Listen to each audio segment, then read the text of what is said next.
Ini ada kejadian hal yang sama, pengeroyokan juga. Korbannya masuk rumah sakit. Ini rekan-rekan yang dapat saya sampaikan, dan para tersangka yang sudah kita amankan itu sejumlah 8 tersangka. Ya. Yang 2 masih di bawah umur, masih anak-anak. Jadi berkaitan dengan pengungkapan ini tentu kami akan terus mengejar para kelompok ini yang malam itu, pagi itu melakukan aksi secara bersama-sama. Karena disinyalir bukan hanya 8 orang ini saja, tetapi lebih dari itu. Maka akan kami lakukan pengejaran. Dan sekaligus kami akan melakukan penyelidikan mendalam kaitannya dengan untuk mengungkap keterlibatan kelompok ini dalam pengeroyokan yang terjadi di Pucang. Demikian. Dan motifnya apa ya? Itu dari Candi itu ngapain dan itu dari? Kelompok ini menurut keterangannya didasari dari sakit hati. Di kelompok perguruan silat ini diawali dari sakit hati. Ada siapa nih? Menurut keterangannya, pada saat dia kumpul-kumpul di sekitaran candi, ada serangan dari salah satu orang di situ yang tidak diketahui, atau itu hanya bagian dari alibinya dia, karena ini sudah direncanakan. Dengan sebelum melakukan aksi minum arak dulu, lantas menyiapkan alat kapak seperti ini kan sudah dipersiapkan. Sehingga memang semua kegiatan yang dilakukan, kejahatan ini sudah direncanakan sebelumnya. Kelompok mana dari silatnya? Saya tidak sebutkan kelompok silat yang ada di Kabupaten Sidoarjo. Sering dilakukan seperti itu, Bang? Saya tidak bisa menjawab juga.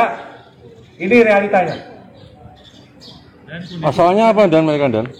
170 tentang pengeroyokan. Ancamannya? Ancamannya 6 tahun penjara. Dan kondisi korbannya wanita itu gimana? Kondisi korban masih ada di rumah sakit sampai sekarang. Jadi korban itu dipukul pakai paving atau pakai itu? Kalau yang di Pucang pakai paving, yang di Gelam, yang di Candi pakai kapak. Total korban berapa dan? Sementara yang melaporkan 2. Ya dulur-dulur, pembahasan kita tidak perlu panjang lebar kali ini, dan Bima Ana pun tidak menggunakan opening. Dari video tadi bisa kita petik hikmahnya. Kita harus bisa memilih mana teman yang tepat untuk kita.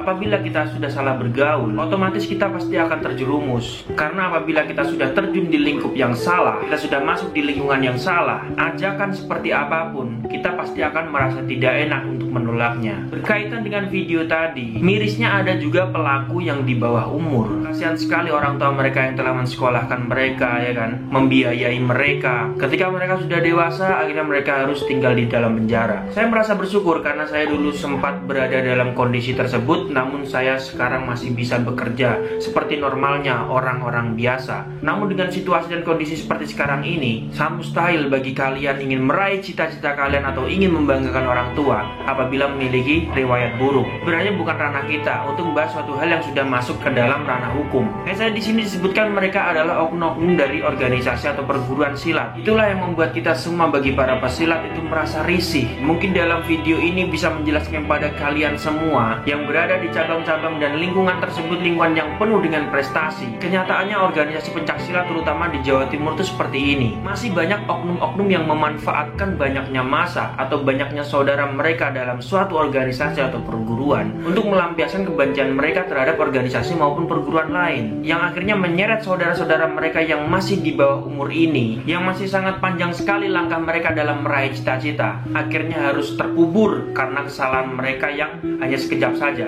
Jadi buat dulur-dulurku, kesimpulan dari video ini adalah pandai-pandailah dalam memilih teman, memilih lingkungan di mana kita bergaul. Karena tidak semua orang yang di lingkungan kita ini atau bahkan internal organisasi kita sendiri itu orang baik. Jangan karena kita merasa tidak enak dengan ajakan mereka, akhirnya kita harus terjerumus dan akhirnya kita sendiri yang rugi. Jika sudah masuk ke ranah hukum, sebanyak apapun orang yang kalian kerahkan, sebanyak apapun masa yang kalian kerahkan, tidak akan mungkin bisa membebaskan orang yang benar-benar sudah nyata dinyatakan bersalah. Fokus mengembangkan organisasi dan melatih adik-adik kita. Perbanyaklah silaturahmi dengan para sesepuh agar langkah kita jelas dalam mengarungi kehidupan. Oke dulur-dulurku, terima kasih sudah menonton video terbaru dari Bima NF, dan sampai jumpa di video yang selanjutnya. Salam persaudaraan. Pemecah belah persatuan pikiran kalian semua itu kotor. SDM rendah namun kefanatikannya tinggi, wawasan sempit lebih luas daun kelor. Ikatan Pencaksilat Indonesia, warisan para jawara yang harus kita jaga.